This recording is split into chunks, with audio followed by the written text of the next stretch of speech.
दोस्तों, हाल के दिनों में मेवात रीजन में कई ऐसी मौतें हुई हैं जिसमें नौजवान लोगों ने भी अपनी जानें गंवाई हैं। और जब उनके घर वालों से पता किया जाता है कि आखिर इनकी मौत कैसे हुई, तो बताते हैं कि इनको पीलिया या फिर काला पीलिया हुआ था।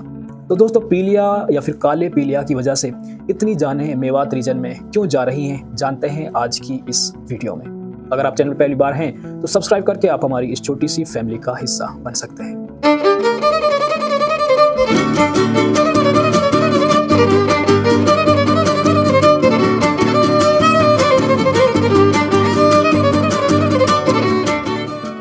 दोस्तों, काला पीलिया या फिर पीलिया, अगर इसको और साइंटिफिक वे में समझें तो इसका नाम होता है हेपेटाइटिस बी या फिर हेपेटाइटिस सी। हेपेटाइटिस बी और हेपेटाइटिस सी दोनों ही दोस्तों वायरस से फैलने वाली बीमारी हैं और ये दोनों ही बीमारी हमारे लीवर को अटैक करती हैं। हेपेटाइटिस बी HBV यानी कि हेपेटाइटिस बी वायरस की वजह से फैलता है और हेपेटाइटिस सी ये दोस्तों हेपेटाइटिस सी वायरस की वजह से फैलता है। दोनों ही बीमारियां दोस्तों हमारे लीवर को अटैक करती हैं और हमारे ब्लड के थ्रू हमारे शरीर में मूव करती हैं। और इसके शुरुआती सिम्टम्स की अगर बात करें तो डॉक्टर्स बताते हैं कि इसके अर्ली सिम्टम्स यानी कि शुरुआती जो इसके लक्षण होते हैं वो बहुत कमज़ोर होते हैं, दिखाई नहीं देते हैं, शरीर में हल्की कमजोरी आती है, बुखार होता है। और जब तक इसको डॉक्टर्स के पास ले जाया जाता है मरीज को, तब तक ये हमारे लीवर का एक बड़ा हिस्सा डैमेज कर चुकी होती हैं। और जैसा कि आप जानते हैं कि अगर हमारा लीवर एक बार ख़राब हो जाए तो इससे रिकवर करना काफ़ी ज़्यादा मुश्किल होता है और अल्टीमेटली इसमें मरीज की मौत हो जाती है। दोस्तों, हेपेटाइटिस बी जिसकी अभी आज के डेट में वैक्सीन मौजूद है, अगर इस बीमारी से आप पीड़ित हुए हैं तो आपका इलाज काफ़ी हद तक संभव है। और अगर आपको अर्ली स्टेज में डिटेक्ट कर लिया जाए तो आपका इलाज बिल्कुल पॉसिबल है। हेपेटाइटिस सी जिसमें दोस्तों अभी तक कोई वैक्सीन डेवलप नहीं हुई है, पर इसे भी अर्ली स्टेज में डिटेक्ट कर लिया जाए, आइडेंटिफाई कर लिया जाए तो इसका इलाज भी पॉसिबल है, ऐसा डॉक्टर्स बताते हैं। पर दोस्तों, हाल ही के दिनों में कई ऐसी मौतें हुई हैं जिसमें कारण काला बुखार, ब्लैक जॉन्डिस जो हेपेटाइटिस सी होता है उसकी वजह से मौतें हुई हैं। और दोस्तों, इसकी जो पीछे की वजह है वो जानकर आप हैरान रह जाएंगे। अगर इसके फैलने के तरीके की बात करें तो ये हमारे बॉडी फ्लूइड से बड़ी आसानी से फैल सकता है, यानी कि हमारे शरीर का जो भी तरल पदार्थ होता है, लिक्विड जो भी सब्सटेंस होता है, उसके जरिए ये बड़ी आसानी से एक मरीज से दूसरे मरीज में फैल सकता है। जैसे कि अगर किसी माँ को जॉन्डिस, ब्लैक जॉन्डिस हुआ है या फिर उसे हेपेटाइटिस हुआ है तो ये उसके बच्चों में चांसेस हैं कि उसके बच्चों में ये 100% आ सकता है। अगर आप मेल फीमेल पार्टनर हैं तो आप में चांसेस हैं कि हेपेटाइटिस बी या हेपेटाइटिस सी आपको बड़ी आसानी से हो सकता है। अगर आपको ब्लड ट्रांसप्लांट किया गया है, अगर आपको खून चढ़ाया गया है, किसी ऐसे मरीज से आपको खून चढ़ा दिया गया है जिसे हेपेटाइटिस की बीमारी थी, तो आपके अंदर, आपके शरीर में भी हेपेटाइटिस हो जाएगा, ये श्योरिटी है। और कुछ और छोटे छोटे कारण हैं, जैसे कि अगर आप नाई की दुकान पे बाल कटाने जाते हैं और नाई ने किसी ब्लेड से एक मरीज की सेविंग की है जिसे हेपेटाइटिस था और उसी सेम ब्लेड से आपको भी सेविंग की है, तो चांसेस है कि आपको भी हेपेटाइटिस हो जाए।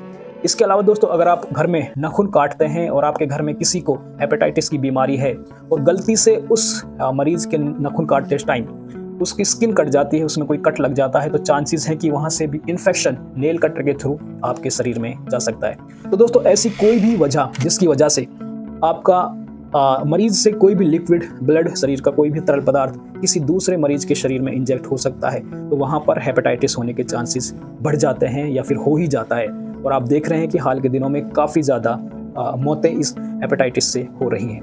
दोस्तों, अगर हम बात करें अपने मेवात रीजन की, जो बिल्कुल एक प्योरली रूरल एरिया है, यानी कि एक ग्रामीण एरिया है, यहाँ पर लोग कम पढ़े लिखे हैं और इसका नुकसान यहाँ के लोगों को हो रहा है। एक बड़ी वजह मैंने जो इसके सोर्स थे फैलने के, वो अभी तक मैंने आपको नहीं बताई है, और वो वजह है दोस्तों सिरिंज। जी हाँ दोस्तों, सिरिंज यानी कि सुई।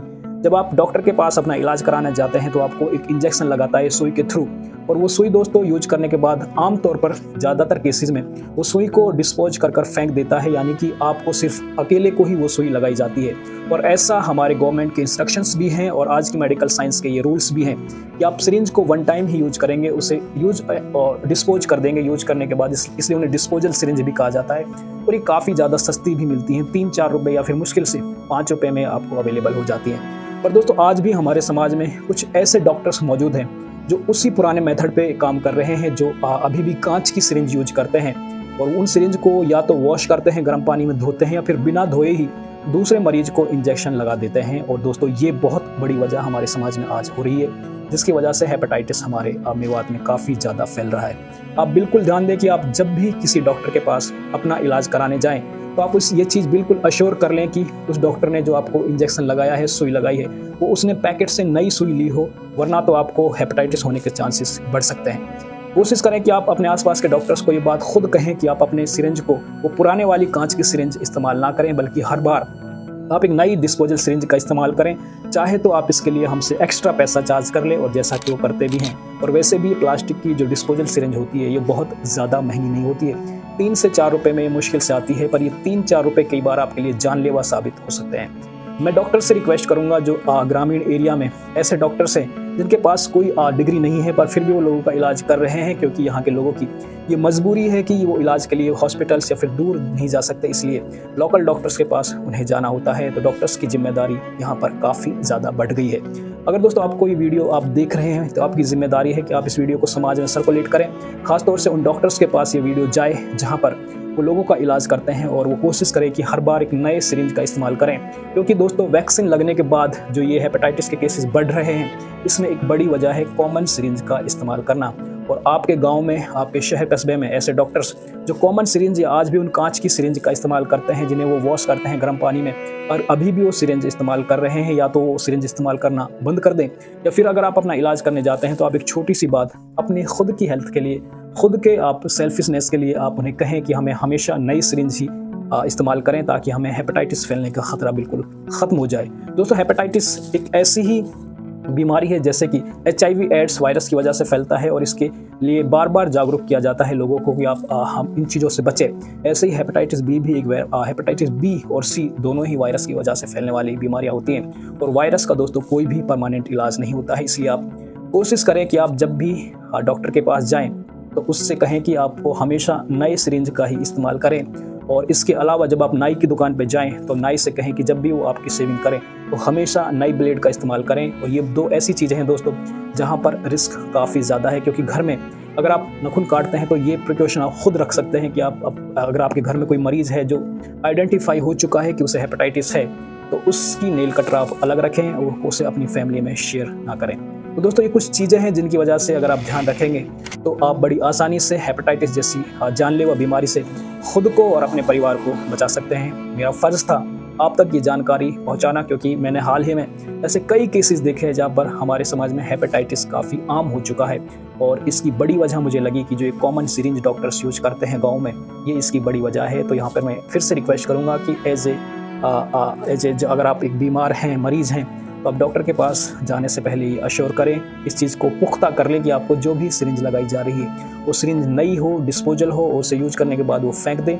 और इसके अलावा जो डॉक्टर्स ऐसी सिरिंज पुराने वाली यूज करते हैं तो इन्हें इस्तेमाल ना करें, हमेशा नई हाई सुई इस्तेमाल करें। एक और बात मैं आपको यहाँ से बताता चलूँ कि कई बार ऐसा हमने देखा है कि घरों में बच्चे जो हमें घरों में सिरिंज लगाई जाती हैं उन्हें खेलने के लिए इस्तेमाल करते हैं, तो अपने बच्चों को वो सिरिंज ना दें। अगर बच्चों को खेलना ही है तो आप उन्हें फ्रेश नई सिरिंज ला के दें, और इस तरह की आदतों से अपने बच्चों को बचाएं, ताकि किसी मरीज को कोई सिरिंज अगर इस्तेमाल हुई हो तो उसे वो बच्चे इस्तेमाल ना करें, क्योंकि इससे भी बच्चों में कंटामिनेशन होने के चांसेस बढ़ जाते हैं।